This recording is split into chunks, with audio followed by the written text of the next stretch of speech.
I made some predictions as to who I thought were going to be some of the breakthrough athletes this season. So now that the season has wrapped up, it's time for me to go back and we'll review how these athletes did. First pick for breakthrough athlete of the year is going to be Sebastian Stadler from Switzerland. All right, Sebastian Stalder, and I know I completely butchered his name in the fall video, so I apologize for that. But Sebastian Stalder, I think, we're gonna have to do some digging here to see how he did. He raced another full World Cup season, and he actually fell back a little bit. Last year finishing 17th overall, this year finishing 19th, and then in the individual, okay, finishing 13th, but I really thought he was going to finish like closer to the top 5 in the individual because he's such a strong shooter. If you're looking at his shooting performance, 90%, 91%, so I really thought he was going to do better in the individuals, but he took a little bit of a step back in the skiing this year, going from an above average skier last year to just actually below average this year. So unfortunately, I'm going to have to give Stalder maybe a thumbs down, finishing, what did he say? Finishing 19th overall. I think I'm going to have to give this pick a thumbs down. Not that Stalder had a bad season, but for me picking him to be a breakthrough athlete, I think that's a thumbs down. We did have a 7th in the World Champs Mass Start. That's great. Couple top 10s earlier in the season as well. But, I was hoping that we would see him on the podium, even maybe in an individual race. And we just never saw that from Stalder. So, unfortunately, I'm going to have to go thumbs down on this pick. My next pick for Breakthrough Male Athlete of the Year is going to go to Perrot from France. All right.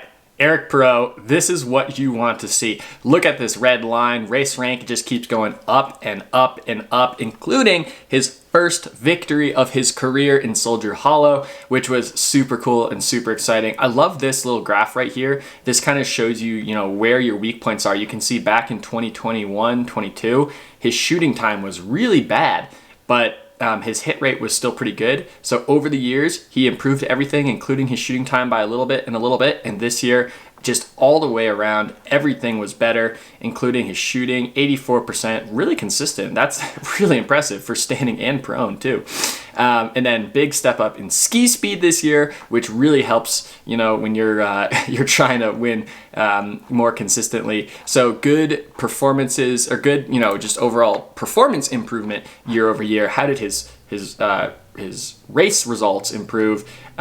Looks like he came in 11th overall, so I think we're gonna have to give this one a big thumbs up. He raced about half the season last year and was 34th. Full season this year was 11th and was, I think, France's number 2 guy this year. Double check real quick. Yeah, behind Jacqueline, who came in 6th. He was a solid number 2 for the French team.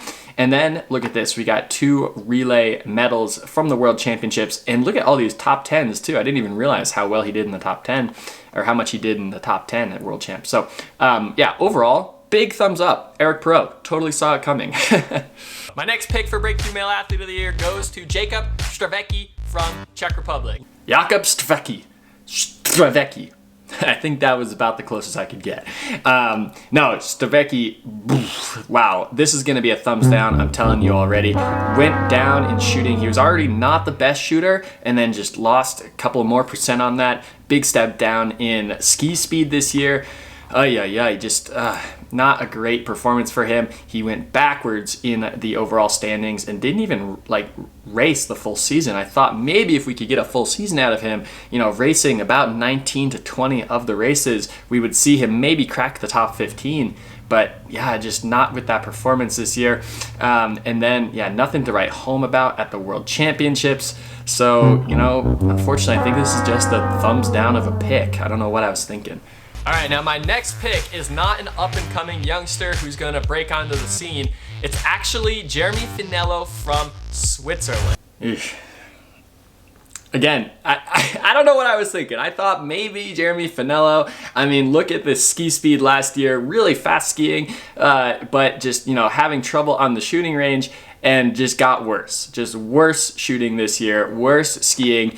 Finello definitely getting, up there in age. Not that 31's that old, but, he's past his formative years, I would say, and just not that breakthrough performance I thought we would see. Only raced 10 of the 21 races last year and was 60th, 59th. This year, 3 more races, and he barely improved at all. Oh man, I thought we were gonna see like a big, maybe one day where he could, hit the target and continue having his good ski speed, but we just didn't see it anywhere. 22nd in the Canmore Pursuit, cool, but I thought that was gonna be like an average race for him, especially with his ski speed. But look at this, last year, if we scroll up a little bit, this is all last year, or actually 2 years ago. This is all last year. Look at good ski speed, top 10, number 1, number 2, like really good ski speed last year. And then we fast forward to this year, and his ski speed is just like in the 50s. 50? Ah, geez. So, oh my God, this might be a double thumbs down for Jeremy Finello. Terrible pick. I'm sorry. And my final pick for Breakthrough Athlete of the Year is going to be Campbell Wright of the USA. All right, here we go. Campbell Wright. Now, this is an interesting one because in Östersund to start the season, 90th place in the individual, did not start, and then 72nd in Lenzerheide. I thought this was going to be an absolutely terrible season. I was really nervous about the season moving forward, but you can't count Campbell out. Look at this red line, just continually improving race over race, and just seemed like every race it was just going to get better and better and better. And then finally he cracked his first flower ceremony of the season on home snow in Soldier Hollow. Big improvement in skiing this year, improvement in hit rate, which was really impressive. So just overall, really good improvements. And then if we look at his performances this season, 55th, racing about half the season last year, to now still only racing about half the season because he took some time off after the beginning of the year. He was feeling a little ill, so he took some time for himself to train and get back in the right mental space for racing. Only raced half the season and came in 31st. So, is this a breakthrough? Like, we're going to see him in the top 10, top 15? No, I can't really give it a thumbs up. So I think I got to be humble here. I got to go with this being a neutral pick because, again, he wasn't cracking the top 15, but he did have some great races towards the end of the season, including, like I said, the flower ceremony, coming in 7th place and 5th place on the relay team, 11th place in the sprint at Nove Mesto, and following up with 12th in the pursuit at World Champs. So, I mean, this is just an absolutely great season. Everyone at US Biathlon should be happy about Campbell's season. Campbell should be happy about his season. But if you're looking for those, breakthrough picks, I think this is just going to be a neutral one because he did really well at the end of the season. But overall, it wasn't, that super solid performance that you're expecting in my picks. All right, now who are some sleepers? Who are some people that I slept on? I just didn't see them coming. First one I gotta say is probably Andreas Stronsheim. Despite his sneakiness on the range in Lenzerheide, you gotta give it to Stronsheim. And this is what's crazy about this, is look at this season. He actually went backwards in shooting percentage, he went backwards in range time, a little bit of step up in skiing, 85% shooting and about the same for skiing, a little bit of improvement. But with this season, he was able to race the full year, 21 out of 21 races, finishing 7th overall after 36th last year with only 6 races, and then including, we had the 8th place at the pursuit in Nove Mesto. So yeah, if you're coming in 7th overall, 8th is not really like something to write home about, but this is what you want to write home about. His very first victory of his career, after also securing his first podium of the career with the Lenzerheide pursuit. So overall, definitely slept on Andreas Stronsheim. Didn't see him coming in the top 10.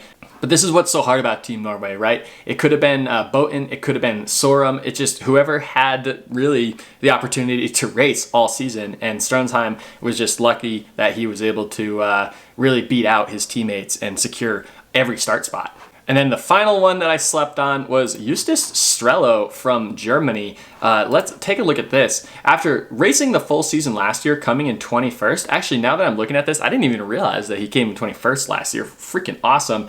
But racing a full season again, coming in 14th, man, definitely did not see him coming. Finishing in the top 10 in the individual race, or the individual globe race. And then mixed relay, single mixed relay, some good performances, decent performances, I'd say, at World Champs, but didn't race the individual at World Champs. That's kind of interesting. But yeah, Strello had a really good season this year, including the very first race of the year in the individual, coming in second, his first World Cup podium. He should be super proud of that. And then, you know, I kind of thought that this was just going to be a flash in the pan for Strello. But look at this. He had a couple more top 10s towards the end of the season, and his ski rank was just very consistent, you know, in that 20 range. But this is what helps with consistency, this shooting percentage. 95, 90s, 100, 90, 95. Not a single shooting percentage right here. The only shooting percentage of the season that goes below 90%. So I bet his shooting percentage is going to be super high. Let's take a look here. 93.8%, really good. And that improved over a 90%, which was already really good. And then you can see actually a little bit of an improvement in ski performance as well. It goes from, you know, being just slightly below average to slightly above average with that elite shooting. So yeah, it was really good performance for Strello, and I definitely didn't see him coming. All right, so how did your picks go? Let me know in the comments down below. Did you see all these athletes coming, or was there anyone who you thought was gonna have a breakthrough performance that just completely fell flat? It's okay, it's a safe space. Let me know in the comments down below, and let's keep the biathlon conversation going, even though the season is over. But hey, I wanna thank everyone for an awesome biathlon season. Everyone who I saw in Soldier Hollow, thanks for coming up and saying hi. But until next time, we'll see ya.